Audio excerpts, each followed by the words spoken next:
నమస్తే, welcome to స్వతంత్ర news. నేను మణిశ్రీ. మిడ్ డే డిబేట్కి స్వాగతం. లోక్సభ స్పీకర్ ఓం బిర్లాపై అవిశ్వాస తీర్మానంపై చర్చ జరగనుంది. అయితే రాష్ట్రపతికి ధన్యవాదాలు తెలిపే తీర్మానంపై చర్చలో మాట్లాడేందుకు విపక్ష నేత రాహుల్ గాంధీకి అవకాశం ఇవ్వకపోవడం, 8 మంది సభ్యులపై సస్పెన్షన్ వేటు వేయటం, అలాగే కాంగ్రెస్ మహిళా ఎంపీలపై నిరాధార ఆరోపణలు చేసిన బీజేపీ ఎంపీ నిశికాంత్ దుబేపై చర్యలు చేపట్టకపోవడం వంటి కారణాలతో విపక్షాలు అయితే అవిశ్వాస తీర్మానం ప్రవేశపెట్టారు. ఇదే అంశంపై ఇవాళ డిబేట్లో చర్చిద్దాం. అయితే ఈ రోజు ఈ టాపిక్ పై డిస్కస్ చేసేందుకు ప్రస్తుతం మనతో జూమ్లో జాయిన్ అయిన గెస్ట్ ఎవరంటే షేక్ సైదా గారు, కాంగ్రెస్ లీడర్. సార్ నమస్తే అండి. నమస్తే మా మనశ్రీ గారు. నమస్తే సార్. ఇప్పుడు లోక్సభ స్పీకర్ ఓం బిర్లా గారు ఏకపక్షంగా వ్యవహరిస్తున్నారు. ఆ ఉద్దేశంతోనే ఈ అవిశ్వాస తీర్మానం అనే దాని మీద చర్చ జరగాలి, ప్రవేశపెట్టాలి అన్నట్టుగా అయితే ఒక డిస్కషన్ అయితే జరుగుతోంది. దీని మీద ఏం చెప్తారు? మా మనశ్రీ గారు, మీకు ప్యానల్ పెద్దలందరికీ కూడా నమస్కారం. మనం చూస్తూ ఉన్నాం గత కొంతకాలంగా, ముఖ్యంగా 2014లో మోడీ గారు ఈ దేశానికి ప్రధాని అయినప్పటి నుంచి కూడా సభా సాంప్రదాయాలకు తిలోదకాలు ఇస్తూ లోక్సభ స్పీకర్లు మరీ దుర్మార్గంగా అధికార పక్షానికి కొమ్ముగాస్తా, ఒక రకంగా చెప్పాలంటే అధికార పక్షానికి తొత్తులుగా వ్యవహరిస్తున్నటువంటి పరిస్థితి మనం చూస్తూ ఉన్నాం. ప్రతిపక్షాల గొంతులు నొక్కి ప్రజావాణి వినిపించకుండా ఏ విధంగా అడ్డుకుంటా ఉన్నారో మనం చూస్తూ ఉన్నాం. ప్రధానంగా ఎందుకంటే మనం చూసాం గత సాంప్రదాయాలు, మన ప్రజాస్వామ్య వ్యవస్థ కాబట్టి లోక్సభ స్పీకర్ అంటే సభాపతి ఎవరైతే ఉన్నారో వాళ్ళు ఏ రాజకీయ పార్టీతో నుంచి గెలుపొందినా ఆ పదవికి ఆ యొక్క పార్టీకి రాజీనామా చేసి నిష్పక్షపాతంగా, అంటే రాజ్యాంగమైన ప్రమాణం చేసినప్పుడు నిష్పక్షపాతంగా రాగద్వేషాలకు పార్టీలకు అతీతంగా మేము సభ నిర్వహిస్తామని చెప్పి వాళ్ళు ప్రమాణం చేస్తారు. ఆ రోజు అధికార పక్షానికి సంబంధించినటువంటి ప్రధానమంత్రి కానివ్వండి, అలాగే లోక్సభ ప్రతిపక్ష నాయకుడు కానివ్వండి, వీళ్ళందరూ కూడా ఆయన తీసుకెళ్లి గౌరవంగా చైర్లో కూర్చోబెడతారు. ఆ విధంగా వ్యవహరించేటువంటి తీరు మనం చూస్తాం. అయితే ఈ మోడీ గారి ఈ 10-12 సంవత్సరాల పరిపాలనలో పూర్తిగా ఈ యొక్క సభా సాంప్రదాయాలకు తిలోదకాలు ఇస్తూ దుర్మార్గంగా వ్యవహరిస్తున్నటువంటి పరిస్థితులు మనం చూస్తూ ఉన్నాం. ఎందుకంటే ఓం బిర్లా గారు నిజంగా చెప్పాలంటే ఆయన వ్యవహరించినటువంటి తీరు మనం చూస్తే, ఒకసారి ఈ యొక్క లోక్సభ సంబంధించినటువంటి రికార్డ్స్ ఒకసారి మనం పరిశీలిస్తే ఎంత దుర్మార్గంగా ఆయన వ్యవహరించాడో మనకు అర్థమవుతుంది. మరి రాహుల్ గాంధీ గారే కాదు, మరి అనేక మంది ప్రతిపక్ష నాయకులు మాట్లాడినటువంటి సందర్భాల్లో, వివిధ పార్టీల నాయకులు, మరి ఇండియా బ్లాక్ లో ఉన్నటువంటి నాయకులు మాట్లాడినటువంటి సందర్భాల్లో ఏ విధంగా మైక్ కట్ చేశారో, వాళ్ళకి అనుమతి ఇవ్వకుండా ఏ విధంగా మరి ఆయన ప్రవర్తించాడో ఆయన తీరేందో మనం చూసాం. ఎందుకంటే రాహుల్ గాంధీ గారు ఒకనొక దశలో మాట్లాడుతూ ఉన్నటువంటి పరిస్థితుల్లో మీరు కూర్చోండి మాట్లాడక ముందే కూర్చోండి అని మైక్ కట్ చేసిన పరిస్థితి. ఒకనొక దశలో రాహుల్ గాంధీ గారు మరి ఓం బిర్లా గారితో అన్న మాటలు మనం చూసాం. మీరు రాసియండి, అయితే మేము చదివి వెళ్ళిపోతానని చెప్పినటువంటి పరిస్థితి. ఎంత దుర్మార్గంగా మరి ఓం బిర్లా గారు ఒక గౌరవమైనటువంటి లోక్సభ స్పీకర్ గా వ్యవహరించాల్సినటువంటి ఆ వ్యక్తి మరి ఆయన సభా సాంప్రదాయాలకు తిలోదకాలు ఇచ్చి వ్యవహరిస్తున్నటువంటి తీరు మీద దేశవ్యాప్తంగా ఉన్నటువంటి అనేక మంది ప్రజాస్వామికవాదులు, రాజకీయ విశ్లేషకులు, సీనియర్ జర్నలిస్టులు కూడా ఇస్తూ పోతున్నటువంటి పరిస్థితి చూస్తా ఉంది. ఎందుకంటే బీజేపీ నాయకులకేమో గంటలు మాట్లాడేటువంటి అవకాశం, మోడీ, అమిత్ షా లాంటి వాళ్ళు, లేకపోతే నోటి దూల ఉన్నటువంటి అనేక మంది బీజేపీ ఎంపీలు ఏ విధంగా మాట్లాడేటువంటి పరిస్థితి మనం చూసాం. కానీ రాహుల్ గాంధీ గారు మాట్లాడినా, లేకపోతే కేసీ వేణుగోపాల్ మాట్లాడినా, లేకపోతే ఇంకా కొంతమంది ఇండియా బ్లాక్ లో ఉన్నటువంటి ఎంపీలు ఎవరైనా మాట్లాడినా వాళ్ళు మైకులు కట్టెట్ చేసేటువంటి పరిస్థితి మనం చూస్తాం. ఎందుకంటే దుర్మార్గం. అందువల్లనే ప్రత్యేకమైనటువంటి పరిస్థితుల్లో ఎక్కడో చాట లోక్సభ స్పీకర్ కి ఓం బిర్లా వ్యవహరించినటువంటి తీరు మీద మనం ఈ యొక్క అవిశ్వాస తీర్మానం పెట్టాలన్నటువంటి ఒక ఆలోచనతోటి కాంగ్రెస్ పార్టీ నిర్ణయం తీసుకుంది. అన్ని పక్షాలతో మాట్లాడి మరి ఆయన మీద అవిశ్వాసం తీర్మానం పెట్టడానికి ఈ రోజు ముహూర్తం ఖరారు చేయడం జరిగింది. అలాగే 10 గంటల పాటు చర్చించడానికి కూడా మరి ఈ యొక్క లోక్సభ మరి అనుమతించినట్లుగా మనకు తెలుస్తా ఉంది వార్తలను బట్టి. సరే, ఏది ఏమైనా సరే ఇప్పటికైనా ఓం బిర్లా గారు ఆయన యొక్క వ్యక్తిత్వాన్ని బీజేపీకి తాకట్టు పెట్టకుండా హుందాగా గౌరవంగా సభాపతి స్థానంలో ఉన్నటువంటి వ్యక్తిగా, చట్టాలను సాంప్రదాయాలను కాపాడవలసినటువంటి వ్యక్తిగా ఆయన వ్యవహరించాలని చెప్పి మేము కాంగ్రెస్ పార్టీ తరఫున కోరుతా ఉన్నాం. ఆయన ఆ విధంగా ఉండాలని చెప్పి కూడా కోరుకుంటున్నాం. అయితే ఇప్పుడు ఈ అంశానికి సంబంధించి, ఈ అవిశ్వాస తీర్మానానికి సంబంధించి ఇది కేవలం విపక్ష సభ్యుల రాజకీయ వ్యూహం మాత్రమే, దీంట్లో ఇంకో వేరేది ఆలోచించుకోవాల్సిన అవసరం అయితే లేదు, ఇది కేవలం రాజకీయ కోణంలో మాత్రమే వీళ్ళు కావాలని వ్యూహంలో భాగంగా ఇటువంటి అవిశ్వాస తీర్మానం అనే దాని మీద వీళ్ళు ఎక్కువగా ఫోకస్ చేశారు అనేది మిగతా సభ్యులు చెప్తున్నమాట. దీని మీద ఏం చెప్తారు? ఇక్కడ మాకేం రాజకీయ దురుద్దేశాలు లేవు. ఎందుకంటే ఒక లోక్సభ ప్రతిపక్ష నాయకుడిగా రాహుల్ గాంధీ గారు ఈ దేశంలో సామాన్య ప్రజలు ఎదుర్కొంటున్నటువంటి వివిధ అంశాల మీద, భారతదేశం యొక్క విదేశాంగ విధానం మీద, లేకపోతే రైతాంగం ఎదుర్కొంటున్నటువంటి వివిధ సమస్యల మీద ఆయన గలవిప్పుతున్నాడు తప్ప వ్యక్తిగత విషయాలు కాదు. ఇది ముందుగా గమనించాల. ఏదో ఓం బిర్లా మీద అవిశ్వాస తీర్మానం పెట్టి వాళ్ళని అబాస్పాలు చేయాలనేటువంటి ఆలోచన కాంగ్రెస్ పార్టీకి ఎప్పుడూ లేదు. ఎందుకంటే మీరు చూస్తా ఉన్నారు, దేశానికి స్వాతంత్రం తీసుకుంటున్నటువంటి పార్టీ కాంగ్రెస్ పార్టీ. అలాగే ఇందిరాగాంధీ, రాజీవ్ గాంధీలో బలిదానం చేసి దేశ సమైక్యతను సమగ్రతను కాపాడినటువంటి పార్టీ కాంగ్రెస్ పార్టీ. నైతిక విలువలు కట్టుబడినటువంటి పార్టీ కాంగ్రెస్ పార్టీ. అనేకమైనటువంటి సంస్కరణలు మీరు చూస్తా ఉన్నారు, భూ సంస్కరణలు మొదలుకొని right of information act, right of education, right for food, ఇలాంటి మరి ఎన్నోటువంటి సంస్కరణలు తీసుకొచ్చి, చట్టాలను తీసుకొచ్చి ఈ దేశ ప్రజల్ని ఆదుకున్నటువంటి మరి గొప్ప పార్టీ కాంగ్రెస్ పార్టీ. ఆ పార్టీలో ఉన్నటువంటి నాయకులుగా సోనియా గాంధీ గారు కానివ్వండి, రాహుల్ గాంధీ గారు కానివ్వండి, మల్లికార్జున ఖార్గే గారివ్వండి, కేసీ వేణుగోపాల్ గారు కానివ్వండి, వీళ్ళందరూ కూడా ఈరోజు ప్రజావాణి వినిపించడం కోసం మరి ఇటు రాజ్యసభలో కానీ లోక్సభలో కానీ ఉండి పనిచేస్తున్నారు తప్ప వ్యక్తిగతమైనటువంటి స్వార్థాలు కాదు. మీకు తెలుసు, రాహుల్ గాంధీ గారిని ఒకానొక దశలో ఆయన యొక్క పార్లమెంట్ సభ్యత్వాన్ని రద్దు చేసి, ఆయన పార్లమెంట్ ని సస్పెండ్ చేసి, ఆయన ఉన్న క్వార్టర్స్ ను కూడా మరి దుర్మార్గంగా ఖాళీ చేసినటువంటి వీళ్ళు ఈరోజు మా మీద నిందలేయటం అనేది సమంజసం కాదు. బీజేపీ వాళ్ళు వ్యవహరిస్తున్నటువంటి తీరు ఈ దేశ ప్రజలందరూ గుర్తిస్తా ఉన్నారు, చూస్తా ఉన్నారు. వీళ్ళకి 2029 ఎన్నికల్లో ఈ దేశ ప్రజలు 140 కోట్ల మంది ఈ దేశ ప్రజలు బుద్ధి చెప్తారని చెప్పి కూడా నేను భావిస్తా ఉన్నాను మా మనిశ్రీ గారు. అయితే ఈ జనరల్ నరవణే పుస్తకానికి సంబంధించి చర్చ జరగనివ్వకుండా స్పీకర్ ఎందుకు అడ్డుపడుతున్నారు అంటే ఏం చెప్తారు? లేకపోతే రక్షణ సమాచార రక్షణ కోసమా, లేకపోతే ప్రభుత్వం దీని మీద డిస్కస్ చేయొద్దు, చర్చ జరగనివ్వకూడదని ఆదేశాలు ఇవ్వటం వల్ల అంటే మీ కోణంలో ఏ విధంగా చెప్తారు? అమ్మా, ఇప్పుడు దేశ రక్షణ సంబంధించినటువంటి అంశాల మీద మనం చూస్తా ఉన్నాం. ఓ పక్కన అమెరికా, ఇజ్రాయెల్, తర్వాత ఇరాన్ యుద్ధం జరుగుతున్నటువంటి పరిస్థితుల్లో భారతదేశ ప్రధానమంత్రిగా మోడీ గారు ఎక్కడ కూడా నోరెత్తి మాట్లాడిన పరిస్థితి. ఈ దేశానికి ప్రధానమంత్రి ట్రంప్నో మోడీనో అర్థం కానటువంటి పరిస్థితుల్లో ఈ దేశ ప్రజలు కొట్టుమిట్టాడుతూ ఉన్నారు. ఆయన అనుమతిస్తే మనం రష్యా నుంచి చమురు కొనుగోలు చేసే పరిస్థితి వచ్చిందంటే, ఒక నెల సమయం ఇచ్చాడంటే ఏమనుకోవాలా? ఎందుకు మోడీ గారు అసలు నోరిప్పటం లేదు?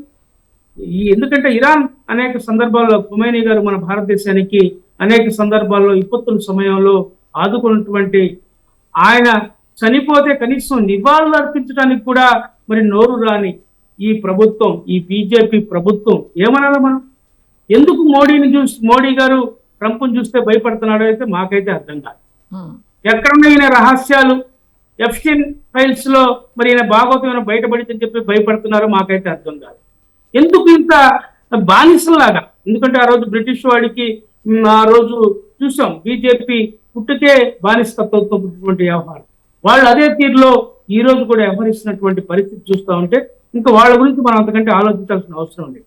ఈ రోజు ఇంత దుర్మార్గంగా ఈ రోజు మరి యుద్ధ వాతావరణం వచ్చింది, యుద్ధం జరుగుతూ ఉన్నటువంటి పరిస్థితుల్లో యుద్ధాన్ని కూడా ఖండించినటువంటి పరిస్థితి మరి మనం చూస్తూ ఉన్నాం. ఈ ఎంత దుర్మార్గంగా ఇలా పరిపాలనలో ఉన్నారో, ఎందుకు ఒక మాట కూడా కనీసం ఆయనకి నివాళి అర్పించడానికి కూడా ప్రధానమంత్రి నోటి మాట రాలేదంటే ఇంకేమన్నా మాకైతే అర్థం కాదు. మోడీకి ఎందుకు తొత్తుగా వ్యవహరిస్తున్నారో ప్రధానమంత్రి గారు ముందు లోక్సభలో చెప్పాల్సినటువంటి అవసరం ఉంది. ఎందుకు ఆయన నోరు మూసుకుంటున్నాడో చెప్పాల్సిన అవసరం ఉంది. ఆ రోజు సింధూర్ చెప్పి ఆపరేషన్ సింధూర్ పేరుతో పాకిస్తాన్ తోటి మనం యుద్ధం చేస్తా ఉంటే ట్రంప్ ఆపమంటే ఆపినటువంటి పరిస్థితి. ఏమన్నా వీళ్ళు దేశభక్తి? ఎక్కడుంది వీళ్ళకి దేశభక్తి? మన మహిళల యొక్క తాలిబొట్లు దించి ఆ యొక్క సింధూరాన్ని తుడిచేస్తే ఆ రోజు మన సైనికులు యుద్ధం చేస్తా ఉంటే మరి ఎందుకు ఆపిచ్చారు? ఆపరేషన్ సింధూర్ని ఎందుకు ఆపారు? ట్రంప్ చెప్తే ఆపాలనా నువ్వు?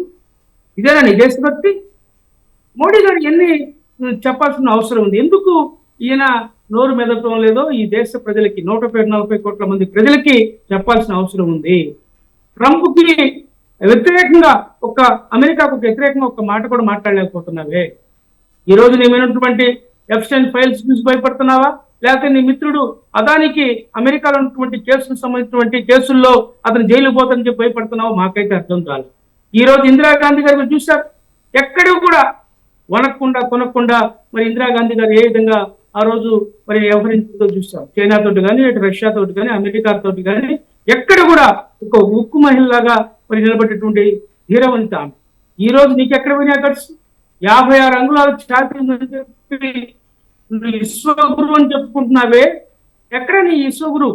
ఎవరు నిన్ను ఈ రోజు ఈ దేశంలో భారతదేశం యొక్క మరి చరిత్రని నువ్వు ఆ సార్వభౌమాధికారాన్ని ఈరోజు మోడీకి మరి ఆయన మోకాళ్ళ కాడ వాళ్ళ కాళ్ళ కాడ మరి పెట్టామంటే ఏమన్నా ఈరోజు భారతదేశ ప్రజలు మరి బాధపడతా ఉన్న విషయాన్ని కూడా మేము తెలియజేస్తా ఉన్నాం.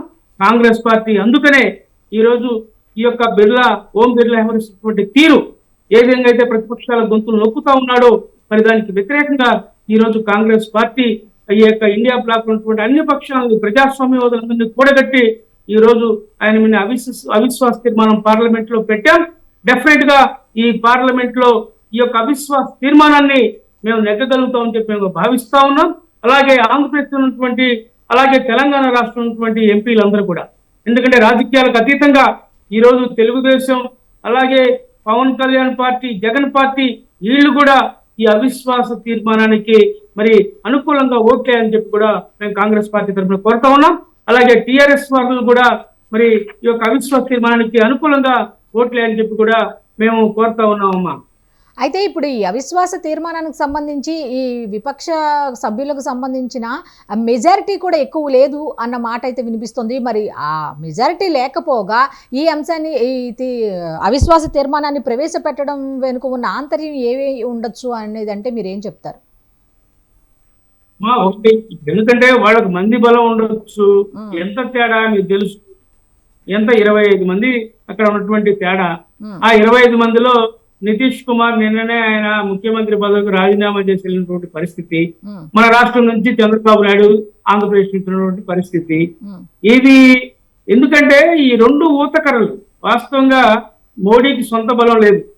ఆయన ఎలక్షన్ అప్పుడు చెప్పాడు పీరియడ్ బార్ 400 పార్ అని చెప్పి ఎన్నికల్లో ప్రచారం చేస్తే సాగు తప్పి కంచి పెట్టబోయినట్లుగా మరి బొటాబొటి సీట్లు ఉన్నటువంటి పరిస్థితి. అటు బీహార్ గాని ఇటు ఇక్కడ ఈ ఆంధ్రప్రదేశ్ నుంచి కానీ చంద్రబాబు మద్దతు లేకపోతే డెఫినెట్ గా ప్రభుత్వం కూలిపోయి ఉండేది. ఈ 2 ఊతకర్రలు ఈ రోజు ఉన్నటువంటి పరిస్థితి. అంతకుమించి అదేం కాదు. అదే విధంగా ఎందుకంటే దీన్ని రాజకీయం చేయాల్సినటువంటి అవసరం కూడా మాకు లేదు. ప్రజాస్వామ్యాన్ని కాపాడటం కోసం మేము మరొకసారి చెప్తున్నా, భారత రాజ్యాంగాన్ని రక్షించుకోవడం కోసం, ప్రజాస్వామ్యాన్ని కాపాడటం కోసం ఈ యొక్క నియంతలాగా సభలో ఉన్నటువంటి ఓం బిర్లా గారు ఒక నియంతలాగా ప్రవర్తిస్తున్నాడు. శాసన సభాపతిగా ఆయన యొక్క విధుల్ని ఏ విధంగా దుర్వినియోగపరుస్తూ ఉన్నాడో అందుకు వ్యతిరేకంగానే తప్పనిసరి పరిస్థితుల్లో అనేక అవమానాలు పాలైనటువంటి మరి అనేక మంది సభ్యులు, ప్రతిపక్ష నాయకులు గత్యంతరం లేక ప్రజాస్వామ్యాన్ని నిలబెట్టడం కోసం ఈ రోజు మరి పార్లమెంట్ లో ఈ యొక్క ఓం బిర్లా గారి మీద, స్పీకర్ గారి మీద అవిశ్వాస తీర్మానం పెట్టామని చెప్పి మేము తెలియజేస్తున్నాము. అయితే రాహుల్ గాంధీ గారికి మాట్లాడడానికి అవకాశం ఇవ్వకుండా మైక్ కట్ చేయటం అనేది ఏకపక్ష ధోరణికి ఉదాహరణగా చెప్పొచ్చు అంటారా? అవునమ్మా, అదే నేను చెప్తా ఉన్నా. ఎందుకంటే రాహుల్ గాంధీ గారు మాట్లాడితే అలా కాదు, సభ సజావుగా జరగనివ్వట్లేదు, ఆందోళన చేస్తున్నారన్న ఉద్దేశంతో కట్ చేశారు తప్ప ఇటువంటి ఏమీ లేవు అన్నట్టుగా వాళ్ళు కూడా వినిపిస్తున్నారు. అందుకే మీ అభిప్రాయం ఏమిటి అని అడిగింది. రాహుల్ గాంధీ గారి వ్యక్తిత్వం మీకు తెలుసు, ఈ దేశ ప్రజలందరికీ తెలుసు. ఎంత సౌమ్యుడు, ఎలాంటి మానవత స్వభావం కలిగినటువంటి వ్యక్తో తెలుసు. భారత్ జోడో యాత్రతోటి ఆయన ఏ విధంగా దేశ ప్రజల యొక్క వ్యక్తిత్వాన్ని చూరగొన్నాడో మీకు తెలుసు. అలాంటి మంచి వ్యక్తి శాసనసభలో పార్లమెంట్లో ఎప్పుడు కూడా ఆయన మరి అనుచితంగా ప్రవర్తించినటువంటి దాఖలాలు లేవు. ఆయన్ని వ్యక్తిగతంగా టార్గెట్ చేసి ఏ విధంగా అవమానపరిచారో మనం చూసాం. మోదీ కానీ, అమిత్ షా కానీ, లేకపోతే ఆ బీజేపీ పార్లమెంట్ సభ్యులు అనేక మంది, కిరణ్ రిజిజు లాంటి వ్యక్తులు కానివ్వండి, హరిశంకర్ లాంటి కానివ్వండి, మిగతా బీజేపీలో కొంతమంది ఉన్మాదులు పార్లమెంట్ సభ్యులు ఉన్నటువంటి వాళ్ళు అనేక మంది ఆయన అవహేళన చేసిన, అవమానపరిచిన, పప్పు అని విమర్శించిన ఆయన ఎక్కడ కూడా మరి ఇది కాకుండా ఎంత గౌరవంగా మరి సభా నిర్వహణలో ఎంత బాధ్యతగా వహించాడో మీరు చూశారు. ఎక్కడ కూడా ఆయన ఎప్పుడు ఒక తప్పుడు మాట మాట్లాడటం కానీ, ఇంకొకరిని అన్పార్లమెంటరీ పదాలు ఉపయోగించి ఆ బీజేపీ నాయకులను విమర్శించడం కానివ్వండి ఎప్పుడైనా చేశాడా? ఆయన తల్లిని సోనియా గాంధీని విమర్శించారు, ఆయన యొక్క పుట్టుకని విమర్శించారు. ఇది ఏ మతం అని అడిగారు, నువ్వు ఏ కులం అని అడిగారు, నీ తండ్రి ఎవరని అడిగారు. ఇలా రకరకాలంగా ఆయన వేధించినటువంటి పరిస్థితుల్లో కూడా ఆయన భారత రాజ్యాంగాన్ని కట్టుబడినటువంటి వ్యక్తిగా, ఈ దేశభక్తి గల, ఈ దేశ పౌరుడిగా, ఒక బాధ్యత గల ప్రతిపక్ష నాయకుడిగా వ్యవహరించాడే తప్ప ఎక్కడ కూడా ఒక మాట కూడా తోలనటువంటి పరిస్థితులు లేవు. దయచేసి గమనించాలా. ఏ విధంగా మోడీ గారు ఆయన్ని హేళన చేశారు మనం చూసాం. ఇందాక చెప్పినటువంటి అనేకమైనటువంటి ఉదాహరణలు. అయినా కానీ ఎక్కడ కూడా రాహుల్ గాంధీ గారు ఒక నిబద్ధత గల కాంగ్రెస్ నాయకుడిగా, ఒక నిబద్ధత గల కాంగ్రెస్ కార్యకర్తగా, ఒక నిబద్ధత గల ప్రతిపక్ష నాయకుడిగా మరి ఆయన ఉన్నటువంటి పరిస్థితిని జీర్ణించుకోలేకపోతా ఉన్నారు. ఈ రోజు రాహుల్ గాంధీ లేవనెత్తినటువంటి అనేక ప్రశ్నలకి సమాధానం చెప్పలేక ఈ రోజు గత్యంతరం లేక ఈ రోజు లోక్సభనే దాదాపు 3 గంటల పాటు మరి వాయిదా వేసినటువంటి పరిస్థితులు మనం చూస్తూ ఉన్నాం. ఎందుకు ఇలా జరుగుతాం?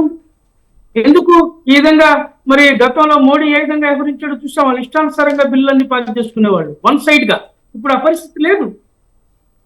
రాహుల్ గాంధీ మాట్లాడేటువంటి లేవనెత్తినటువంటి అనేక ప్రశ్నలకు సమాధానం చెప్పుకోలేక ఈరోజు మరి లోక్సభని, రాజ్యసభని మరి వాయిదా వేసుకొని బయటకు వెళ్ళినటువంటి పరిస్థితులు మనం చూస్తాం. ఇంతకంటే ఏం చెప్పాలమ్మా? రాహుల్ గాంధీ గారు చాలా సున్నితమైన మనస్తత్వం కలిగినటువంటి వ్యక్తి. తనని వ్యక్తిగతంగా విమర్శించిన, తన తల్లిని, చెల్లిని, మరి లేకపోతే తన తండ్రిని, తన పుట్టుకుని విమర్శించినా కూడా ఎక్కడ కూడా ఆయన నిబద్ధతని కోల్పోకుండా, మనోనిబ్బరాన్ని కోల్పోకుండా మరి ఏ విధంగా ఆయన పార్లమెంటరీగా, ఉత్తమ పార్లమెంటరీగా వ్యవహరించాడో చూసాం. ఈ మోడీ, ఈ బీజేపీ వాళ్ళు మాట్లాడేటువంటి నాటకాలు, డ్రామాలు ప్రజలు చూస్తూ ఉన్నారు, గమనిస్తూ ఉన్నారు. ఎంతో కాలం వీళ్ళ యొక్క వ్యవహారం కొనసాగదని చెప్పి నేను తెలియజేస్తున్నా మనిశ్రీ గారు. సార్, బేసిక్గా అయితే రాజ్యాంగం ఏం చెప్తోంది? ఈ స్పీకర్లందరూ కూడా న్యూట్రల్గా వ్యవహరించాలి అని. ఓ పక్క ఇప్పుడు ఓం బిర్లా గారికి సంబంధించిన ఇష్యూ కనుక తీసుకుంటే ఇప్పుడు ఒక రకంగా రాజ్యాంగాన్ని ఉల్లంఘించినట్టే అని చెప్పుకోవచ్చా? అవునమ్మా, 100కి 100 పాళ్ళు. నేను ఇందాకనే ఫస్ట్ నా కామెంట్ చెప్పా. పార్లమెంట్ సాంప్రదాయాలను, ఆ గౌరవాన్ని కాపాడటానికి ఎవరైతే లోక్సభ స్పీకర్ గా, అంటే చట్టసభలకు ఎవరైతే సభాపతులుగా ఉంటారో వాళ్ళు గెలుపొందినటువంటి పార్టీకి రాజీనామా చేసి స్వతంత్ర అభ్యర్థిగా వ్యవహరించాల్సిన అవసరం ఉంది. వాళ్ళు ఆ సభా స్థానంలో కూర్చునేటప్పుడు రాజ్యాంగమైన ప్రమాణం చేస్తారు. మేము పార్టీలకు అతీతంగా, రాగద్వేషాలకు అతీతంగా, కులమతాలకు అతీతంగా మేము రాజ్యాంగమైన ప్రమాణం చేసి సభను సక్రమంగా నిర్వర్తిస్తాం అని చెప్పి వాళ్ళు ప్రమాణం చేస్తారు. అలాంటి ప్రమాణం చేసినటువంటి వ్యక్తులు ఈ రోజు ఎందుకు ఈ విధంగా వ్యవహరిస్తున్నారు మనం చూసాం. గతంలో ఎంతో మంది మరి లోక్సభ, రాజ్యసభ స్పీకర్లు ఎంత గౌరవప్రదంగా సభలు నడిపారు. వాళ్ళు ఏ విధంగా ఉన్నత స్థానమైనటువంటి గౌరవాన్ని పొందారో మనం చూసాం. కానీ ఇప్పుడు ఈ ఓం బిర్లా మరీ దుర్మార్గంగా ఆయన వ్యవహరిస్తా ఉన్నాడు. ఆయన తీరు ఒక బీజేపీకి తొత్తులాగా, బీజేపీ ఏజెంట్ లాగా. అంటే ఏదైనా ప్రభుత్వాన్ని విమర్శిస్తే వెంటనే మైక్ కట్ చేయటం, రాహుల్ గాంధీ గారు మాట్లాడితే మైక్ కట్ చేయటం, లేకపోతే మన కేసీ వేణుగోపాల్ గారు మాట్లాడితే మైక్ కట్ చేయటం, లేకపోతే ఇంకొక ప్రతిపక్ష నాయకుడు ఇండియా కూటమిలో ఉన్నటువంటి నాయకులు ఎవరైనా మాట్లాడితే మైక్ కట్ చేయటం. ఏంది దుర్మార్గం అండి? అంటే ఈ ప్రజాస్వామ్య వ్యవస్థలో ప్రజలు ఈ యొక్క ప్రభుత్వం యొక్క అవినీతిని ప్రశ్నించకూడదా? ప్రభుత్వం చేస్తున్నటువంటి దురాగతాలను విమర్శించకూడదా? ప్రజలు పడుతున్నటువంటి ఇబ్బందుల్ని మరి ప్రశ్నించకూడదా? ఎందుకు దీనికి ప్రజాస్వామ్యం?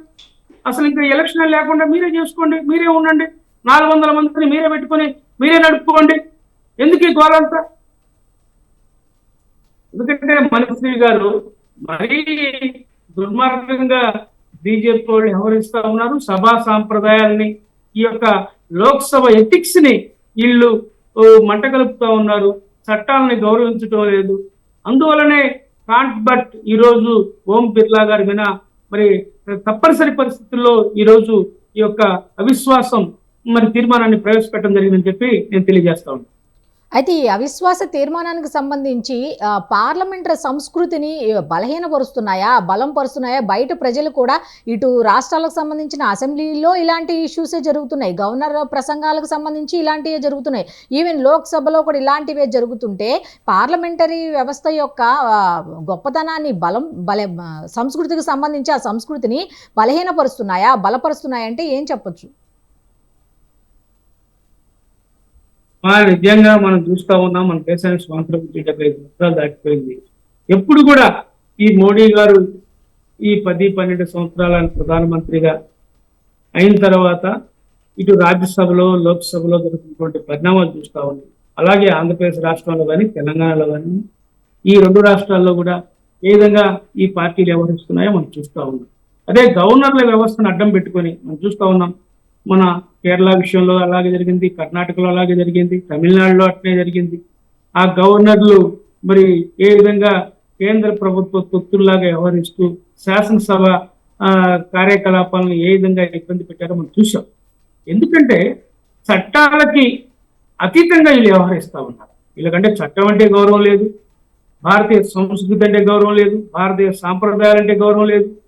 ఎందుకంటే ఈ యొక్క ఆధునిక దేవాలయాలు, ఈ చట్టసభలు, పార్లమెంట్ కానివ్వండి, రాజ్యసభ కానివ్వండి, అసెంబ్లీ కానివ్వండి, శాసన మండలి కానివ్వండి, ఈ చట్టసభలు ఆధునిక దేవాలయాలు, మరి ఇలాంటి దేవాలయాల్లో ఇలాంటి మరి దయ్యాలన్నీ కూడా ప్రవేశించి ఈ యొక్క సాంప్రదాయాల్ని మంట కలుపుతూ ఉన్నారు, చట్టసభల్ని మంట కలుపుతూ ఉన్నారు, అబద్ధాలతో జీవిస్తా ఉన్నారు, గోబెల్స్ లాగా ప్రచారం చేస్తూ ఈ యొక్క దేశ ఔన్నత్యాన్ని, ఈ దేశ యొక్క సంస్కృతిని, సాంప్రదాయాల్ని మంట కలుపుతూ ఉన్నారు. ఈ దేశ సంపదను కొంతమంది కార్పొరేట్ శక్తులకి మరి దారాదత్తం చేస్తూ ఈ 140 కోట్ల మంది ప్రజల్ని వంచిస్తా ఉన్నారు.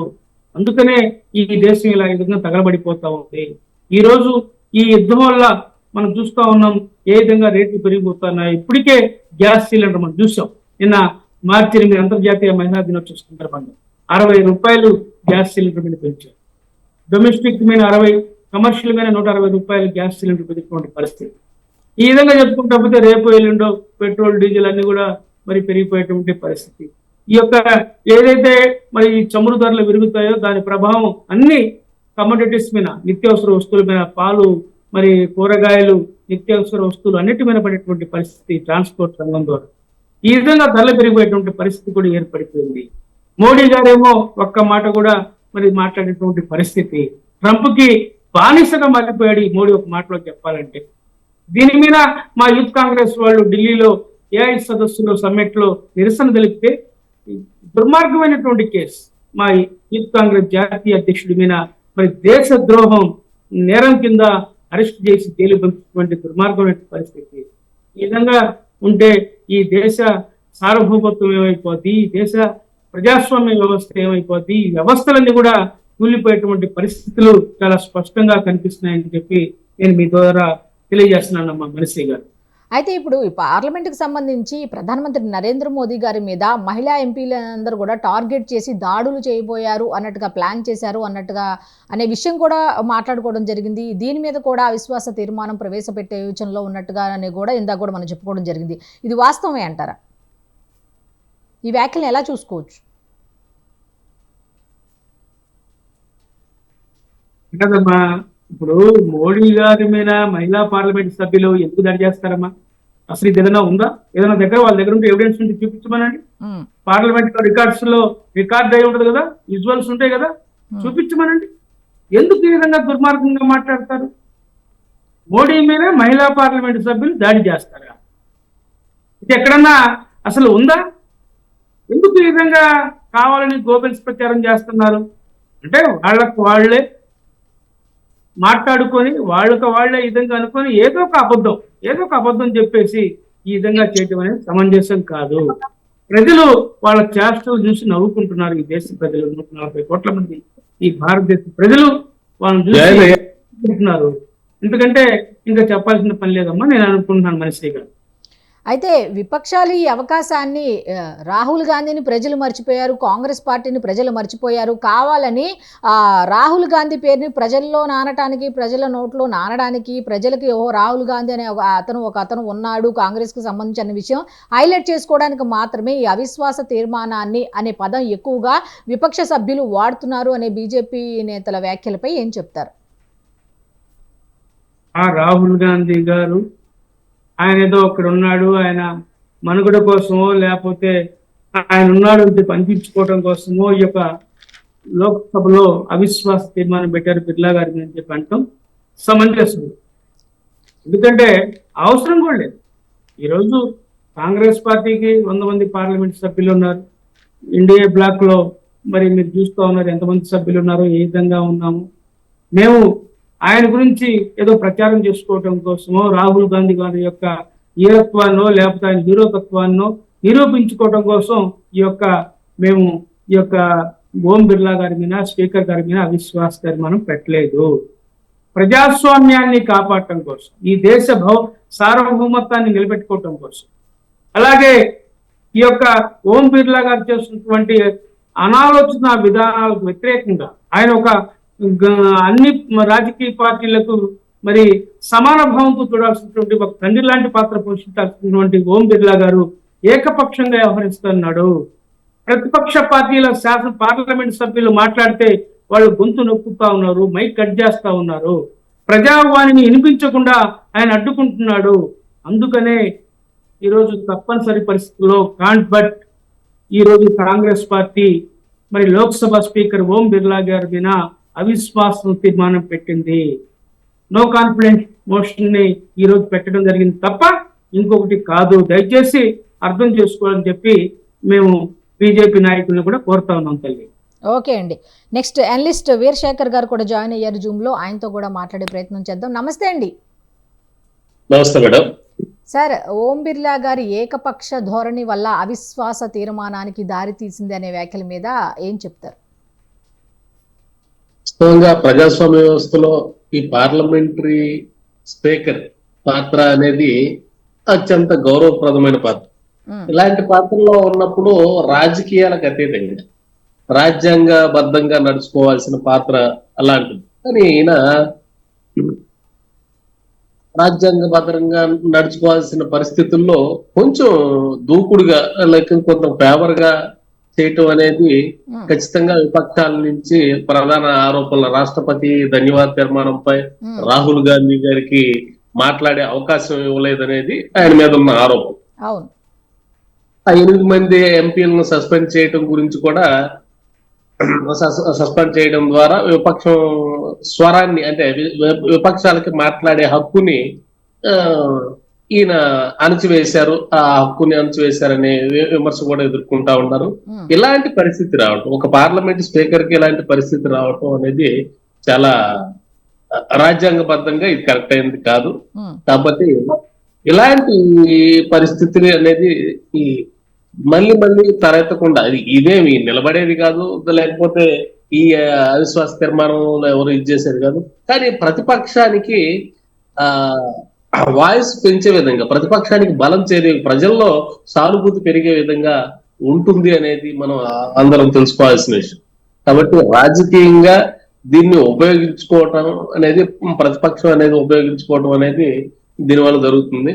కాబట్టి స్పీకరు దానికి సంబంధించిన అపాలజీ చెప్పుకోవటం, లేకపోతే దీని గురించి ఆయన తన గురించి స్వతంగా అంటే స్వయం దిద్దుబాటు చేసుకుంటునే పరిస్థితి ఉంటే చాలా బెటర్ అని చెప్పి అనుకుంటా ఉన్నాం. ఈ అవిశ్వాసం ఆమోదం పొందే అవకాశం అనేది చాలా తక్కువగా ఉంటుంది, అదందరూ తెలిసిన విషయమే. కానీ ఇలాంటి విషయం మళ్ళీ జరగకపోవడం, అంటే ప్రధాన ప్రతిపక్షాన్ని అణిచివేసే దిశగా సాగుతుంది ఈ సభ అనే ఇది పబ్లిక్ లోకి వెళ్లకుండా ఉండటం అనేది చాలా ఇంపార్టెంట్ అయిన విషయం అనేది మనం అనుకోవచ్చు. ఓకే, బేసిక్గా ఇప్పుడు స్పీకర్ న్యూట్రల్గా వ్యవహరించాలి అని అంటారు. మరి ఇటువంటి ఏకపక్ష ధోరణి కనుక మనం చూసుకుంటే ఈ పార్లమెంటరీ వ్యవస్థకు సంబంధించిన సంస్కృతిని అంటే మన రాజ్యాంగాన్ని మనం ఉల్లంఘించినట్టేనా అంటే ఏం చెప్తారు సార్? ఖచ్చితంగా స్పీకర్ న్యూట్రల్ గానే వ్యవహరించాలి. 100% అది ఎవరు కాదనలేని ఇది. ఈ విషయం ఇది ప్రతిపక్షానికి ఇవ్వాల్సిన వాళ్ళ మీద ఏ ఆరోపణలైనా ఇవ్వండి, వాళ్ళ మీద ప్రతిపక్షం మీద ఏ ఆరోపణలైనా ఉన్నాయి, వాళ్ళు ఎలాగైనా మాట్లాడి వాళ్ళు పాయింట్ వైజ్ మాట్లాడుతున్నారా లేదా వాళ్ళ పెర్ఫార్మెన్స్ దూకుడుగా వ్యవహరిస్తున్నారా ఇదంతా ప్రజలు చూసుకుంటారు. వాళ్ళకి ఇచ్చిన సమయం ఎలా ఉంటుంది అనేది స్పీకర్ బాధ్యత. వాళ్ళకి సమయం ఇస్తున్నామా లేదా, రాజ్యాంగబద్ధంగా మనం నడుచుకుంటున్నామా లేదా అనేది స్పీకర్ బాధ్యత. కానీ ఇవన్నీ వాళ్ళని డిక్టేట్ చేసి దీన్ని న్యాయాది నిర్ణయాలు చేయటం అనేది స్పీకర్ బాధ్యత కాదు. ఖచ్చితంగా దీంట్లో స్పీకర్ చర్యకి అపాలజీ చెప్పుకోవాల్సిన పరిస్థితి, అలాగే ప్రజల్లో ప్రతిపక్షం పైన సానుభూతి కలిగే విధంగా ఉంటుంది అని చెప్పి మనం చెప్పుకోవచ్చు. ఓకే, ఇప్పుడు ఈ లోక్సభకు సంబంధించిన ఇష్యూ ఈ విధంగా జరుగుతుంటే ఇప్పుడు ఆంధ్రప్రదేశ్లో అసెంబ్లీ సమావేశాలకు జగన్మోహన్ రెడ్డి గారు రాకపోవడానికి కూడా గల కారణాల్లో ఇది ఒకటే అని కూడా చెప్తున్నారు. ఏమో అక్కడ కూడా స్పీకర్ వాళ్ళకి ఎక్కువ వాల్యూ ఎవరేమో, సమయం ఎవరేమో అన్నట్టుగా కూడా వాదనలు జరుగుతున్నాయి. దానికి దీనికి లింక్ పెట్టి కూడా డిస్కషన్స్ జరుగుతున్నాయి సార్. దీని మీద ఏం చెప్తారు? అంటే స్పీకర్ న్యూట్రల్గా వ్యవహరించకపోవడం వల్ల ఇదంతా జరుగుతుందా అంటే వాస్తవమే అంటారా? చెప్పుకుంటారు. ఎందుకంటే జగన్మోహన్ రెడ్డి గారు వాళ్ళ స్ట్రాటజీ అదంతా కూడా గతంలో వాళ్ళు వ్యవహరించిన తీరు, లేకపోతే వాళ్ళ పరిస్థితులు, వాళ్ళు ఎదుర్కొంటున్న కేసులు అందరికి తెలిసిన విషయం. కాబట్టి ఆంధ్రప్రదేశ్ వేరు, ఈ పార్లమెంట్ వేరు అనేది మనందరికి అర్థం చేసుకోవాలి. అసెంబ్లీకి అటెండ్ అవ్వకపోవటం అనేది ఆయన యొక్క అంటే అటెండ్ అవ్వకపోవడం అనేది మీరు చెప్పినట్టు ఇందాక పార్లమెంట్ వేరు, అసెంబ్లీ వేరు, ఓకే. కానీ ఆ ఇష్యూస్ మాత్రం స్పీకర్ మాకు ఎక్కువ సమయం ఇవ్వరేమో అనే ఆలోచన ఇప్పుడు ఇక్కడ ఎలా కొనసాగుతోందో సేమ్ అక్కడ కూడా అలాగే కొనసాగుతుందన్న ఆరోపణ అయితే వాళ్ళు చేయడం కూడా వాస్తవమే అంటారు కదా. చిన్నపిల్లాడిలాగా నేను స్కూల్కి వెళ్తే నాకు మార్కులు రావేమో అన్నట్లుగా చదవకుండా మార్కులు వస్తాయా అసలు వాళ్ళకి ఆ ఉద్దేశం లేదు. వాళ్ళకి రాజ్యాంగాన్ని కాపాడాలి, రాజ్యాంగాన్ని రక్షించుకోవాలి, లేదా మనకి ఓట్లు వేసిన వాళ్ళకి మనం జవాబుదారీగా ఉండాలనే పరిస్థితి జగన్మోహన్ రెడ్డి గారికి లేదనటంలో అనేక ఉదంతాలు. కాబట్టి జగన్మోహన్ రెడ్డి గారిని ఈ విషయంలో పోల్చుకోవటం అనేది చాలా ఇదిగా ఉంటుంది. అందరు నవ్వుతారు కూడా. అయితే ఒక రకంగా హాస్యాస్పద విషయమే అంటారు మీరు. హాస్యాస్పద విషయం అనే చెప్పుకోవచ్చు. సరే సార్, ఇప్పుడు రాహుల్ గాంధీ గారిని ప్రమోట్ చేయడానికి మాత్రమే ఈ అవిశ్వాస తీర్మానం అనే ఇష్యూని హైలైట్ చేస్తున్నారు. ఎందుకంటే విపక్ష సభ్యులకు సంబంధించి అసలు మెజారిటీ అనేది లేదు. అసలు మెజారిటీ లేకుండా ఇలాంటి తీర్మానాలు ఎలా ప్రవేశపెడతారు అన్నట్టుగా కూడా కొంతమంది అడుగుతున్న ప్రశ్న. దీనికి ఏం చెప్తారు? 100% ఉపయోగించుకుంటారు. రాహుల్ గాంధీ గారిని ప్రమోట్ చేయడం కోసం, అలాగే ప్రజల్లో కాంగ్రెస్ పార్టీకి ఉన్న విశ్వాసాన్ని పెంచడం కోసం దీన్ని ఉపయోగించుకుంటారు. వాళ్ళు అధికార పార్టీ లేకపోతే ప్రధానమంత్రి లేకపోతే మంత్రులు చేసే చర్యల గురించి, రాజ్యాంగబద్ధ నిర్ణయాల గురించి వీళ్ళకి వాళ్ళ యొక్క నిర్ణయాలని అపోజ్ చేసి వీళ్ళు ప్రజల్లో వీళ్ళ యొక్క సామర్థ్యాన్ని లేకపోతే వీళ్ళ యొక్క పాపులారిటీని పెంచుకోవాల్సిన ప్రతిపక్ష పార్టీ ఒక స్పీకర్ పాత్ర వలన, వాళ్ళు స్పీకర్ యొక్క మాటల వలన, చర్యల వలన రావటం అనేది ఇది టెక్నికల్ ఇష్యూ అనుకోవచ్చు. కానీ దీనివల్ల రాహుల్ గాంధీని పెంచే పరిస్థితి కాంగ్రెస్ పార్టీ ఖచ్చితంగా తీసుకుంటుంది. వాళ్ళు ఉపయోగించుకోవడానికే దీన్ని వాడుకుంటారు.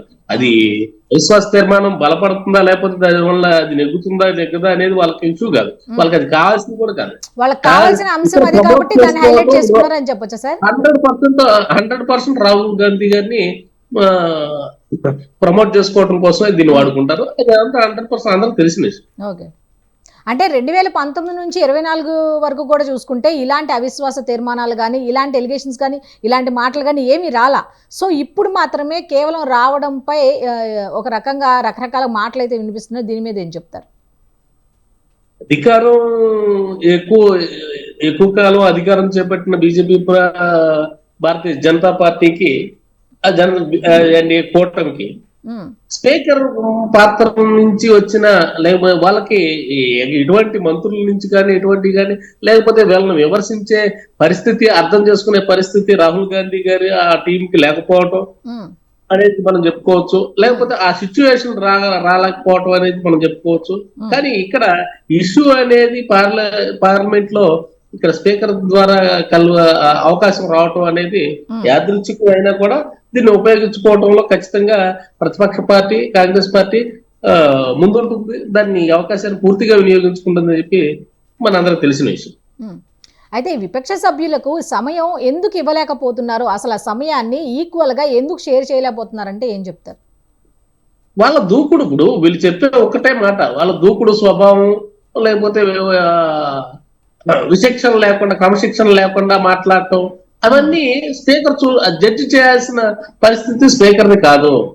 నియమావళి ప్రకారం వాళ్ళు చెప్పేది ఏంటంటే క్రమశిక్షణ లేదు, క్రమశిక్షణ లేకుండా మాట్లాడు, అలా జడ్జి చేయాల్సిన పరిస్థితి స్పీకర్ది కాదు. వాళ్ళకి ఇచ్చే సమయం ప్రతిపక్షానికి ఇచ్చే బాధ్యత రాజ్యాంగబద్ధంగా ఇవ్వాల్సిన పరిస్థితి స్పీకర్కి ఉంది.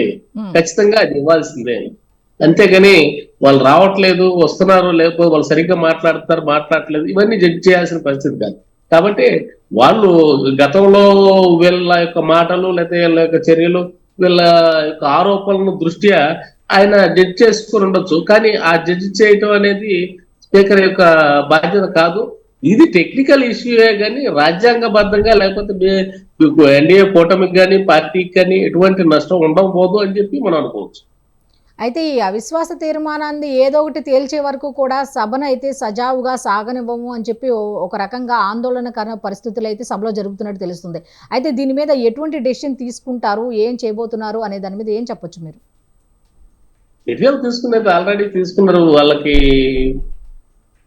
తీసుకునే పరిస్థితి ఉంటుంది. కానీ ఆందోళన చేయటం అనేది వాళ్ళు సహజంగా దీన్ని ఇదే ఇష్యూ లేనప్పుడు ఏదో ఒక చిన్న ఇష్యూని భుజానికి ఎత్తుకొని దాని ద్వారా ప్రమోట్ అవ్వాలని చూడటం అనేది ఏ పార్టీ అయినా చేస్తుంది. ప్రతిపక్షంగా కాంగ్రెస్ పార్టీకి అది ప్రధాన హక్కు అని చెప్పుకోవచ్చు. ఖచ్చితంగా దీన్ని వాడుకుంటారు. దీనికి అందుకని మనం స్పీకర్ ఒక మెట్టు దిగి వీళ్ళని కొంచెం ఈ ఇష్యూని దాటవేసే పరిస్థితి కనుక ఉంటే ఇది సద్దుమనుకుందని చెప్పి అనుకోవచ్చు. అయితే ఇటువంటి తీర్మానాలు ప్రజాస్వామ్యానికి మంచిదా చెడ్డదా? ఈ తీర్మానాలు కానీ ఈ వివాదాలు కానీ ప్రజాస్వామ్యానికి మంచిదా చెడ్డదా అంటే కూడా ఏం చెప్తారు? రాజ్యాంగబద్ధంగా ఇది ఎవరు సమర్థించే పరిస్థితి కాదు. ఎవరు స్పీకర్ పరిస్థితిని కానీ వీటిని ఎవరు రాజ్యాంగబద్ధంగా ఎవరు సమర్థించలేదు. ప్రజాస్వామ్యంలో కరెక్ట్ కూడా కాదు. కాబట్టి వాళ్ళకి ఇవ్వాల్సిన సమయం ఇవ్వాల్సిందే. వాళ్ళు ఏం మాట్లాడినా, వాళ్ళు వివరం నుండి మాట్లాడినా లేకపోయినా కూడా ఖచ్చితంగా వాళ్ళకి ఇవ్వాల్సిన సమయం ఇవ్వాల్సిందే. దానికి ఎవరు కాదనలేదు. అయితే ఈ ఇష్యూస్ అన్ని కనుక బేరీజ్ వేసుకొని చూస్తే స్పీకర్ల పాత్రను ఏదైనా ఈ రాజ్యాంగానికి సంబంధించి ఏమైనా మార్చాల్సిన అవసరం ఏమైనా ఉందంటారా? అంటే న్యూట్రల్ గా వ్యవహరించట్లా అంటున్నారు కదా. లేదు, స్పీకర్ పాత్రను మన రాజ్యాంగాన్ని మళ్ళీ మనం మార్చుకునే పరిస్థితి ఏం లేదు. అందులో అంతా క్లియర్ గానే ఉంది. కాకపోతే ఏంటంటే వాళ్ళ యొక్క మాటల తీరు, వాళ్ళ యొక్క చర్యలు, దూకుడు స్వభావం, క్రమశిక్షణ రహితంగా వాళ్ళు మాట్లాడటం అనేది మనసులో ఉంచుకొని వీళ్ళంతా ఎన్నిసార్లు ఇచ్చినా ఇదే పరిస్థితి ఉంటుంది అని చెప్పి ఆయన సమయం ఒప్పుకోవడం యాదృచ్ఛికంగా జరిగిందే కానీ ఇది కావాలని ఆయన మీద పర్సనల్ గ్రిడ్జ్ పెట్టుకొని చేసిన పరిస్థితి అయితే కాదు అనేది అందరికి తెలుస్తున్నది. అయితే నెక్స్ట్ సార్ ఇంకో ప్రశ్న ఏంటంటే, ఇప్పుడు లోక్సభ స్పీకర్ ఓం బిర్లా ఏకపక్ష ధోరణి అంటున్నారు. ఇప్పుడు రకరకాల కంపారిజన్ అంతా ఎంతసేపు ఏకపక్ష ధోరణి అంటూనే ప్రధానమంత్రి నరేంద్ర మోదీ గారి మీద ఈ మహిళా ఎంపీలు దాడి యత్నం చేశారు అంటూను, అలాగే జనరల్ నరవాణే పుస్తకానికి సంబంధించిన చర్చ అన్నట్టు ఇలా ఒకటి కాదు ఒక 4-5 అంశాలు తీసుకొని వచ్చారు. ఈ 4-5 అంశాల గురించి కూడా కొంచెం వివరంగా చెప్పండి సార్. ఓం బిర్లా గారి ఏకపక్ష ధోరణి అనేది కరెక్ట్ గానే వాస్తవంగా ఏదైతే యాదృచ్ఛికంగా జరిగినా ఏం జరిగినా ఆయన వలన వచ్చిన ఇష్యూ కాబట్టి ఖచ్చితంగా ఆయన మీద ఇది చేస్తారు. తప్పలేదు, వాళ్ళు వాడుకోవటం అనేది వాళ్ళ యొక్క హక్కు అని చెప్పి మనం అనుకోవచ్చు. కానీ మిగిలిన విషయాలని దీన్ని ఉటంకించి వీటన్నిటిని పబ్లిక్ ముందుకు తీసుకెళ్ళటం, వీటన్నిటి ద్వారా లబ్ధి పొందాలని చూడటం అనేది అది ప్రతిపక్ష పార్టీ యొక్క అవకాశం అని చెప్పి అనుకోవచ్చు. ఆ అవకాశాన్ని కూడా మనం ఎవరు కాదనడానికి లేదు.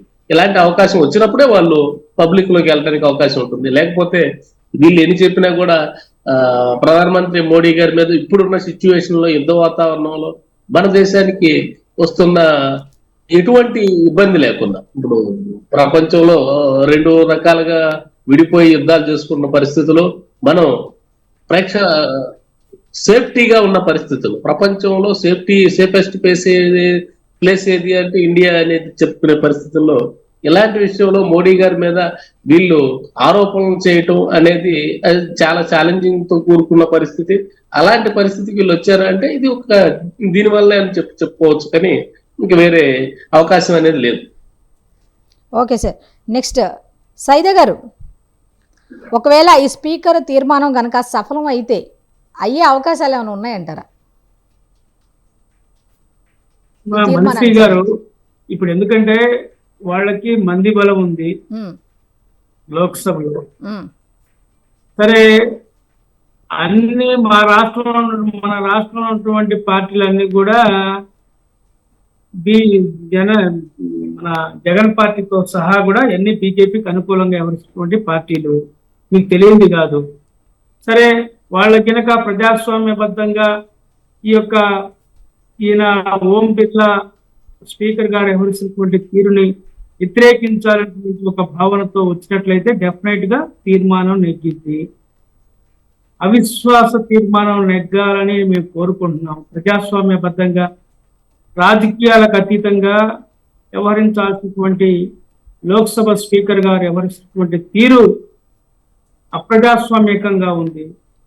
ఇది ప్రజాస్వామ్యాన్ని మంటగలిపేటువంటి చర్యగా ఓం బిర్లా గారు వ్యవహరిస్తున్నటువంటి తీరు స్పష్టంగా అర్థమవుతుంది. కాబట్టి మేము ఒకటే కోరుతా ఉన్నాం, దేశంలో ఉన్నటువంటి అన్ని పార్టీలకు సంబంధించినటువంటి పార్లమెంట్ సభ్యుల్ని కాంగ్రెస్ పార్టీ తరఫున మేము రిక్వెస్ట్ చేస్తా ఉన్నాం, భారత రాజ్యాంగాన్ని అనుసరించి ప్రజాస్వామ్యాన్ని కాపాడటం కోసం ఓం బిర్లా వ్యవహరిస్తున్నటువంటి నిరంకుశ విధానాలకు వ్యతిరేకంగా కాంగ్రెస్ పార్టీ చేపట్టినటువంటి ఈ యొక్క అవిశ్వాస తీర్మానానికి అనుకూలంగా అందరూ ఓట్లేయాలని చెప్పి మేము రిక్వెస్ట్ చేస్తా ఉన్నాం. ఇది ఒక ప్రజాస్వామ్యవాదిగా, ఒక కాంగ్రెస్ పార్టీ సంబంధించినటువంటి వ్యక్తిగా మేము అప్పీల్ చేస్తా ఉన్నాం. ఎందుకంటే ఈరోజు మోడీ గారు ఆయన వ్యవహరిస్తున్నటువంటి తీరు ఏ విధంగా ఏకపక్షంగా నడుస్తూ ఉందో మనం చూస్తూ ఉన్నాం. ఈ యొక్క దేశానికి సంబంధించినటువంటి అనేక అంశాలని ఏ విధంగా ట్రంప్ కి దారాదత్తం చేస్తున్నాడో మనం చూస్తూ ఉన్నాం. ఈరోజు అనేకమైనటువంటి ఈ దేశానికి ప్రధానమంత్రి అసలు మోడీనో ట్రంప్నో అర్థం కానిటువంటి పరిస్థితి మనం చూస్తూ ఉన్నాం. ఎవరు దయాదక్షిణాల మీద భారతదేశం సార్వభౌమాధికారం ఆధారపడిందో నాకు అయితే అర్థం కాదు. బ్రిటిష్ వాళ్ళని తరిమి కొట్టి మనం స్వాతంత్రం తెచ్చుకున్నాం.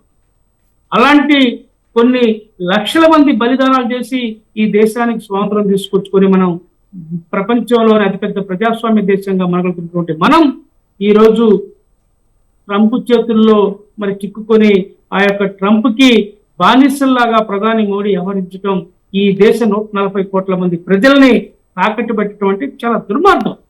అందుకనే ఈ దేశ ప్రజలందరూ మెచ్చుకునే విధంగా, శభాష్ అనే విధంగా పార్లమెంట్ లో ఉన్నటువంటి సభ్యులందరూ కూడా కాంగ్రెస్ పార్టీ చేపట్టినటువంటి ఈ యొక్క తీర్మానానికి అనుకూలంగా మరి ఓటేయాలని చెప్పి కూడా మేము ఈ యొక్క పార్లమెంట్ సభ్యులను కోరుతున్నాం. మనశ్రీ గారు, ఓకే అండి. అయితే ఈ అవిశ్వాస తీర్మానం అనేది లోక్సభ పనితీరు విధానంలో ఏదైనా మార్పులు కానీ మెరుగుదల కానీ ఏదైనా వచ్చే అవకాశం ఉందంటారా? ఇటువంటి ప్రవేశపెట్టడం వల్ల రిజల్ట్ ఏదైనా కానివ్వండి, కానీ మార్పు అనేది వచ్చే అవకాశం ఉందంటారా? ఏదైనా మనిషికి ఒక మాట, గుడ్డుకు ఒక దెబ్బ అని చెప్పి మన పెద్దోళ్ళు సామెత చెప్తూ ఉంటాం.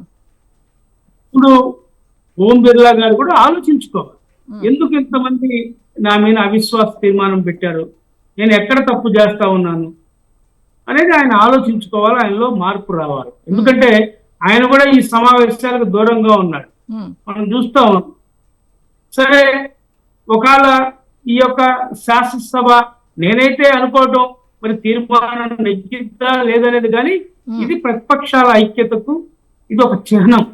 ఇది ప్రజాస్వామ్యం కాపాడుకోవడం కోసం నిరంకుశత్వానికి వ్యతిరేకంగా జరుగుతున్నటువంటి పోరాటం ఇది, ఈ అవిశ్వాస తీర్మానం. అందులో డెఫినెట్ గా మా వాణ్ణి వినిపించగలిగాం. కాంగ్రెస్ పార్టీతో పాటు ఇండియా బ్లాక్ లో ఉన్నటువంటి 27 పార్టీలు కూడా ఈ రోజు ఈ అవిశ్వాస తీర్మానానికి అనుకూలంగా ఓట్లు వేయబోతా ఉన్నారు. అలాగే అనేక రాజకీయ పార్టీలు ఉన్నటువంటి ప్రజాస్వామ్య వాదులు కూడా ఆలోచిస్తా ఉన్నారు. డెఫినెట్ గా మేము ఈ అవిశ్వాస తీర్మానంలో మరి నెగ్గుతామని చెప్పి ఆశాభావాన్ని వ్యక్తం చేస్తున్నాం మా మనసే గారు. అయితే ఈ స్పీకర్ల తొలగింపు అనేది ఖచ్చితంగా ఇప్పుడు ప్రెసెంట్ అయితే జరుగుతుందా లేదా అనేది పక్కన పెడితే గతంలో చరిత్ర కనుక ఒకసారి మనం వెనక తిరిగి చూసుకుంటే ఇలాంటి జరిగిన సందర్భాలు ఏమన్నా ఉన్నాయంటారా? మా గతంలో కూడా మనం చూసినట్లయితే 75 సంవత్సరాల స్వాతంత్ర భారతదేశంలో అనేక మంది స్పీకర్ల మీద, అంటే నాకు తెలిసి మరి ఏదో ఒకరిద్దరి మీద అవిశ్వాస తీర్మానాలు పెట్టినటువంటి సందర్భాలు ఉన్నాయి. అలాంటి పరిస్థితుల్లో వాళ్ళు మరి మనుషులు వాళ్ళ యొక్క స్వచ్ఛందంగా కొంతమంది రాజీనామా చేసుకున్నటువంటి వ్యక్తులు కూడా మనం చూసాం. ఎందుకంటే కొంతమంది స్పీకర్లు మరి వాళ్లే రాజీనామా చేసి తప్పుకున్నటువంటి పరిస్థితులు ఉన్నాయి. కొంతమంది ఆ సీట్ ని పట్టుకుని ఆడినటువంటి వాళ్ళు కూడా కొంతమంది ఉన్నారు. సరే, ఏది ఏమైనా సరే మేము ఒకటే కోరుతా ఉన్నాం, ఓం బిర్లా గారు రాజ్యాంగబద్ధంగా ఒక ప్రజాస్వామ్య పరిరక్షణలో భాగంగా ఈ యొక్క పార్లమెంట్ యొక్క చట్టాలకు అనుగుణంగా, చట్టాలకి, సాంప్రదాయాలకి, సంస్కృతికి అనుగుణంగా నడుచుకోవాల్సిన అవసరం ఉంది. ఎందుకంటే ఆయన దిగిపోమని మేము చెప్పడంలా, మీరు ఏదైతే ప్రతిపక్షాలకి మీరు సమయం ఇస్తున్నారో, ఏ విధంగా అయితే వాళ్ళు గొంతు నొక్కకుండా ఉంటారో ఉండండి, మీరు రాజకీయాలు అతీతంగా వ్యవహరించండి. ఒక తండ్రిలాగా, ఒక సభాపతిలాగా, ఒక ఇంటికి పెద్ద దిక్కులాగా మీరు సభను నడపాలా. అలా కాకుండా రాహుల్ గాంధీ గారు లేచి మాట్లాడబోతుంటే మైక్ కట్ చేస్తుంటారు, లేకపోతే కేసీ వేణుగోపాల్ గారు మాట్లాడుతుంటే మీరు మైక్ కట్ చేస్తుంటారు, ఇంకొక ఎన్డీఏ బ్లాక్ ఉన్నటువంటి ఇంకొక నాయకుడు మాట్లాడుతుంటే మీరు మైక్ కట్ చేస్తుంటారు. ఏమన్నారు దీన్ని? మీరు మోడీకి, అమిత్ షాకి, లేకపోతే మీరు గెలిచినటువంటి పార్టీకి ఉన్నటువంటి పార్లమెంట్ సభ్యులు, మంత్రులు గంటలు మాట్లాడుతుంటే వాళ్ళకి మైక్ అప్పగించి మీరు నిద్రపోతుంటారే, ఏమనుకోవాలి మిమ్మల్ని? అందుకనే ఈరోజు ఈ యొక్క మన సొంత భారతదేశంలో ఓం బిర్లా గారు చేసినటువంటి నిరంకుశ విధానాలకు వ్యతిరేకంగా ప్రజాస్వామ్యాన్ని గొంతు నొక్కుతూ ఉన్నాడు. కాబట్టి ఈ రోజు తప్పనిసరి పరిస్థితుల్లో ఈ యొక్క నో కాన్ఫిడెన్స్ మోషన్ ని తీసుకొచ్చామని చెప్పి మేము తెలియజేస్తున్నాం మనసే గారు. అయితే 2019కి 24 మధ్య ఇందాక వీరశేఖర్ గారిని ఇదే క్వశ్చన్ అడిగానండి. 2019 నుంచి 24 మధ్యలో సంబంధించి ఈయన స్పీకర్ ఓం బిర్లా గారికి సంబంధించి ఇలాంటి ఇష్యూస్ కానీ ఏమి బయటికి రాలా, ఇప్పుడు మాత్రమే ఎందుకు అంటే ఏం చెప్తారు? ఆయన మాటలతో మీరు ఏకీభవిస్తారా? మీకేమన్నా ఒపీనియన్ ఉందా? ఇప్పుడు ఈ మోడీ గారు పరిపాలనలో, తర్వాత ఓం బిర్లా గారు స్పీకర్ గా ఉన్నటువంటి ఈ కాలంలో అనేక పర్యాయాలు అతని మీద ఇలాంటి ఆరోపణలు వచ్చాయి. ఆయన వ్యవహరించినటువంటి తీరు కూడా పార్లమెంట్ సాక్షిగా 140 కోట్ల మంది చూశారు. ఎందుకంటే ఈరోజు మీడియా ద్వారా మనం ఆయన వ్యవహరించినటువంటి తీరన్ని కూడా గమనించాం. కానీ ఈరోజు మరి పిచ్చి పరాకాష్ఠ జరుగుతుంది ఆయన. మరి ఎందుకంటే మోడీ గారిని కానీ, ఈ ప్రభుత్వాన్ని కానీ ప్రతిపక్ష పార్టీలు విమర్శిస్తే ఓర్చుకోలేకపోయేటువంటి పరిస్థితిలో ఉన్నాడు. అందువల్లనే ఓం బిర్లా గారు ఆయన వ్యవహార తీరంతా ఇట్టే నడుస్తూ ఉంది. నవ్వుతానే మైక్ కట్ చేసి వాళ్ళు మాట్లాడకుండా చేసేవాడు. కానీ ఇప్పుడు మరి ఎలా తయారయ్యాడంటే ఈయన ఎక్కువ కాలం ఈయన స్పీకర్ గా పనిచేయడంతో ఆయన హెడ్ మాస్టర్ లాగా దుర్మార్గంగా ఆయన ఇష్టానుసారంగా ఆయన వ్యవహరిస్తా ఉన్నాడు. ఆయన చెప్పిందే వేదం అనుకుంటున్నాడు. అతనే ఈ యొక్క సభకి మరి అధ్యక్షుడైనంత మాత్రాన ఆయన ఏదైనా ఎవరించడం సమంజసం కాదు కదా. ఇంటికి పెద్ద అనేవాడు అందరినీ సమభావంతో చూసుకోవాలా. ఆ రోజు మీరు స్పీకర్ గా ఆ స్థానంలో కూర్చోబెట్టేటప్పుడు ప్రధానమంత్రి గారు కూర్చోబెట్టారు. లోక్సభ ప్రతిపక్ష నాయకుడు మరి రాహుల్ గాంధీ గారు తీసుకెళ్లి మిమ్మల్ని ఆ చైర్లో కూర్చోబెట్టారు. మీరు రాజ్యాంగం మీద ప్రమాణం చేశారు. ఆ యొక్క ప్రమాణానికి తిలోదకాలు ఇచ్చి మీరు ఈ విధంగా వ్యవహరించడం సమంజసం కాదు కదా. అందుకనే ఈ రోజు తప్పనిసరి పరిస్థితుల్లో ఈయన యొక్క ఓం బిర్లా పోకడ ఆయన పిచ్చి పరాకాష్ఠ చేరుకుంది. కాబట్టి ఈ రోజు కాంగ్రెస్ పార్టీ అవిశ్వాస తీర్మానం పెట్టిందని చెప్పి నేను మీ ద్వారా తెలియజేస్తానమ్మా. అయితే ఇది ప్రజాస్వామ్యానికి ఏం సూచిస్తోంది? ఇలాంటి తీర్మానాలు, ఇటువంటి వివాదాలు పార్లమెంట్ సంస్కృతి సంప్రదాయాలకు సంబంధించి అంటే ఏం చెప్తారు? మనశ్రీ గారు, ఎందుకంటే ప్రజాస్వామ్యం అంటే అధికార పక్షం, ప్రతిపక్షం రెండూ ఉండాలి. ఎందుకంటే ప్రజాస్వామ్యం అంటేనే అది. ఉమ్, నియంత పాలన కాదు, అధ్యక్షుడి పాలన కాదు, ఇతర దేశాలు ఉన్నటువంటి పరిపాలన కాదు. మన ప్రపంచంలోనే అతిపెద్ద ప్రజాస్వామ్య దేశంగా భారతదేశం మన అంబేద్కర్ గారు రాసినటువంటి రాజ్యాంగం ద్వారా ఉమ్, ఈ రోజు అనేక దేశాల్లో అల్లకొల్లాలు జరిగిన, శ్రీలంకలో జరిగిన, నేపాల్లో జరిగిన మనం చూస్తున్నాం. ఇంకా బంగ్లాదేశ్ లో జరిగినటువంటి ఘటనలు జరిగిన, మన భారతదేశం ఇంకా ఇప్పటికీ ఎంత ప్రజాస్వామ్యబద్ధంగా ఉండగలుగుతుందంటే మనం తీసుకుంటున్నటువంటి రాజ్యాంగం, అంబేద్కర్ గారు రాసినటువంటి రాజ్యాంగం ద్వారా మనం ఈరోజు ఆ, ఒక మంచి ప్రజాస్వామ్య దేశంగా మనగలుగుతా ఉన్నాం. ఇలాంటి పరిస్థితుల్లో మరి వీళ్ళు చేసేటువంటి విధానాల వల్ల ఈ దేశం మరి ప్రజాస్వామ్యానికి సంబంధించినటువంటి అనేకమైనటువంటి అంశాలను తుంగలో దొక్కి నియంతలాగా ప్రవర్తిస్తా ఉన్నారు. ఈ యొక్క పార్లమెంట్ సాంప్రదాయాలను వీళ్ళు తుంగలో దొక్కుతా ఉన్నారు, నియంతలాగా ప్రవర్తిస్తా ఉన్నారు. అందుకనే తప్పనిసరి పరిస్థితుల్లో బీజేపీ వ్యవహరిస్తున్నటువంటి అప్రజాస్వామిక విధానాలకు వ్యతిరేకంగా ఈ రోజు కాంగ్రెస్ పార్టీ దేశవ్యాప్తంగా పోరాడుతున్నటువంటి పరిస్థితి మనం చూస్తా ఉన్నాం. వీళ్ళు మహాత్మా గాంధీ పేరునే తొలగించినటువంటి పార్టీ ఇది. మీరు చూశారు, మహాత్మా గాంధీ ఉపాధి హామీ పథకం కోట్లాది మందికి, గ్రామీణ పేదలకి మరి బుక్కెడు భూమి పెట్టినటువంటి ఆ పథకాన్ని మహాత్మా గాంధీ పేరు కాంగ్రెస్ పార్టీ పెడితే గత 20 సంవత్సరాల క్రితం దాన్ని ఈరోజు తీసేస్తా ఉన్నారు. ఎంజీ గ్రామ్ పేరుతోటి మరి కొత్త పథకం తీసుకొస్తా ఉన్నారు. మహాత్మా గాంధీ చంపినటువంటి గాడ్సే పేరుని దాంట్లో వచ్చేటట్టుగా మరి పెట్టేటువంటి పరిస్థితి తీసుకొస్తా ఉన్నారు. ఇంతకంటే దుర్మార్గం, ఇంతకంటే దుర్మార్గులు ఏమన్నా ఎందుకు? అందుకనే రాహుల్ గాంధీ గారు లోక్సభ ప్రతిపక్ష నేతగా ఇండియా బ్లాక్ ఉంటున్న 27 పార్టీలన్నీ కూడా కలిసి ఈ రోజు ప్రజాస్వామ్యబద్ధంగా ఏదైతే మన భారత ప్రజాస్వామ్యబద్ధంగా మనకు రాజ్యాంగం కల్పించినటువంటి హక్కు ద్వారా ఈ నో కాన్ఫిడెన్స్ మోషన్ ని పెట్టడం జరుగుతూ ఉంది. మేము ఒకటే కోరుతున్నాం, ఇప్పటికైనా ఓం బిర్లా గారు ఆయన వ్యక్తిత్వానికి మచ్చ రాకుండా ఆయన యొక్క యాజ్ ఏ పార్లమెంటరీయన్ గా ఒక సభాపతిగా ఆయన ముందాగా వ్యవహరించాలని చెప్పి మేము కాంగ్రెస్ పార్టీ తరఫున కోరుతున్నాం. మనిషి గారు ఓకే, థ్యాంక్ యూ అండి, థ్యాంక్ యూ. అయితే ఈరోజు సమయం అయిపోయింది కాబట్టి డిబేట్ అయితే క్లోజ్ చేద్దాం. అయితే ఈరోజు ఈ డిస్కషన్లో పాల్గొన్నటువంటి షేక్ సైదా గారికి అలాగే వీరశేఖర్ గారికి కూడా ధన్యవాదాలు తెలుపుకుందాం. సో చూశారు కదా, ఇది ఈనాటి మిడ్ డే డిబేట్. మళ్ళీ రేపటి డిబేట్లో కలుద్దాం.